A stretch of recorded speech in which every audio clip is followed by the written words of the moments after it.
We are not going to let this country be overwhelmed. People are not going to caravan. People should wait their turn, ask to apply lawfully before they enter our country. So we're sending a message worldwide: don't come illegally. That is so clear. That's our Attorney General speaking yesterday in Washington, D.C. Somebody who lives in a border state is Dana Loesch. She's a radio talk show host, and she joins us today from Dallas. Dana, good morning to you. Good morning. Good morning to you all. So we've heard so much about this caravan over the last 10 days or so, and the Attorney General now is sending more resources down to our southern border, more U.S. attorneys, more judges. There's a 1 million case backlog. That's a new message that needs to be made very clear to people who are thinking about coming to this country, as the Attorney General says, illegally. Absolutely. You know, speaking personally on this, here in Texas, having been down to the border, having met with Border Patrol agents and spoken with a number of Border Patrol chiefs, I understand completely their desire to see law and order in the Department of Justice, and they really needed the Department of Justice to back them up on this. They were thrilled when the president was sending a National Guard to the border because they needed the help. I mean, to see the amount of area that these guys got to cover is amazing. But isn't it great, guys, to have a law and order Attorney General back in the Department of Justice? Because we've missed that these previous 8 years. You know, someone actually upholding the law and respecting the sovereignty of the United States. It's incredibly refreshing. The best picture that President Trump could have for his belief that our borders are porous are those so-called refugees sitting on top of the fence, effortlessly climbing up, knowing they can get over it in a moment's notice, like we step over a small puddle. I mean, that is a perfect picture that shows the president is not making up for fear-mongering. Don't you agree? I agree. He's enforcing all the lines that previous administrations have written out, apparently. No, I mean, being down there and talking to people who live near the border, I mean, they have to worry about this as well. They have to worry about their resources being used. Border Patrol have to worry about these incidents being exploited by drug cartels who, when you have mass numbers of individuals who are attempting to enter illegally into the United States, they use that opportunity to traffic tons of drugs right across the border, right under the nose of Border Patrol, who, because of the previous administration, were under-resourced and understaffed. And so now we're finally starting to see movements towards this. You know, with knowing so many people who live by the border, and also, you know, it doesn't even matter if you're by the border. I mean, this is an interior problem as well. Yep. I'm so happy to see the administration address this and finally crack down, because, look, there's a process to enter the country. If you want to enter the country, you have to go through the legal process just like everyone else does, period.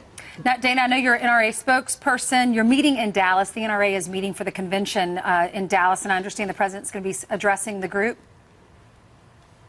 Yes, he's going to be addressing the group on Friday along with Vice President Mike Pence. The president made his announcement a little bit later this week that he was going to be joining all of these law-abiding gun owners in Dallas, Texas. The weather's going to be beautiful. I hope that people come out. I know we're going to have a lot of attendees like we do every single year. And members are going to be really excited to hear from the president. And you all know, just as well as anyone, the work that legacy media has really put into driving a wedge between this president, law-abiding gun owners, and the president, while he entertained ideas from the other side of the aisle and people who wanted to restrict Second Amendment natural rights, he ultimately put his foot down and said that your Second Amendment is your Second Amendment. And so gun owners are looking forward to hearing the president address them. Yeah, we'll see, because you know, individual states have changed. We know that Florida passed some pretty strict gun changes. But thanks, Dana. Appreciate it. So there's a story out this morning that apparently San Diego County has joined the lawsuit against the sanctuary state of California,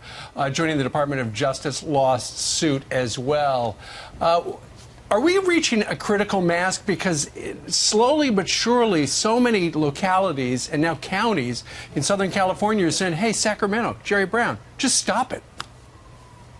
Yeah, you're absolutely right, Steve. Thanks for having me this morning. You know, speaking for myself on this and looking at California, I know Los Alamitos was one of the first cities to push back against California's sanctuary state. They said that these are laws that are completely disregarding the Constitution, and there are a number of Californians that are tired of the lawlessness, and they're tired of seeing the lawlessness paraded around by those members of the political class in whom they invested their authority to carry out the law.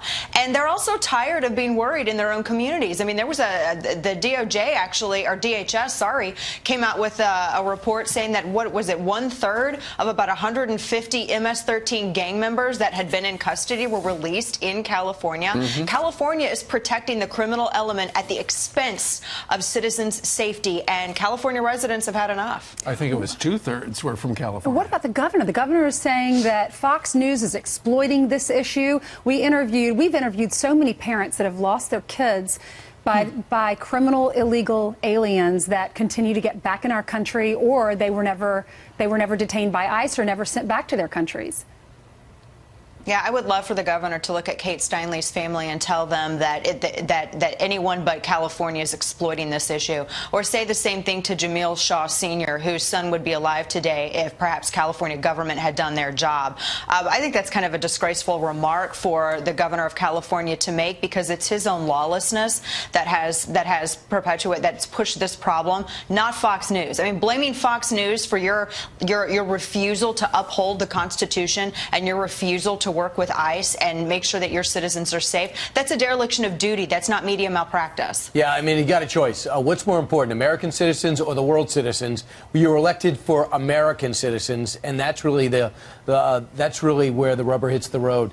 There's another story out there as we get closer to the midterm elections. Believe it or not, we still got months. The Planned Parenthood has an ungodly amount of money going to the Dems for the midterms, $30 million. And yet they're still being subsidized with taxpayer dollars. Does that seem legitimate?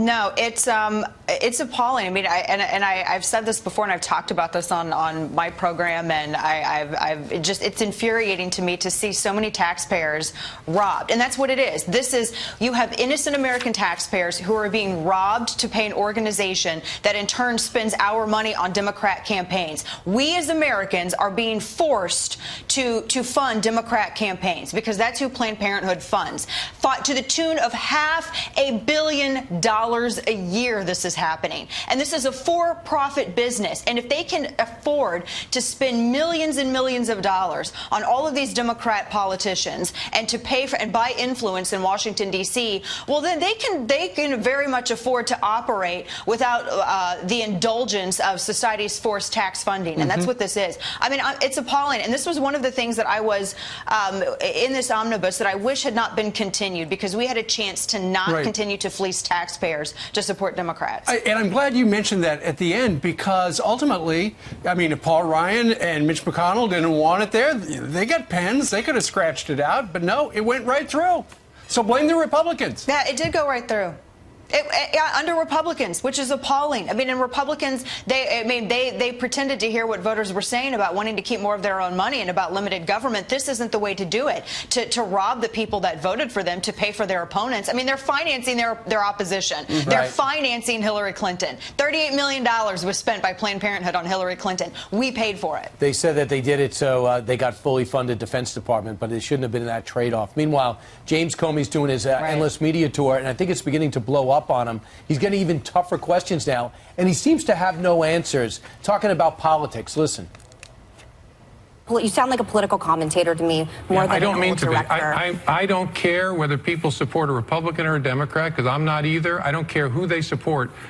I hope the conversation will start with values and come to policy second, because we're always going to fight about guns and taxes and immigration. But all we are as this country is a collection of values, and that's what unites Republicans and Democrats. And I hope that's not a political statement. What's your reaction, Dana?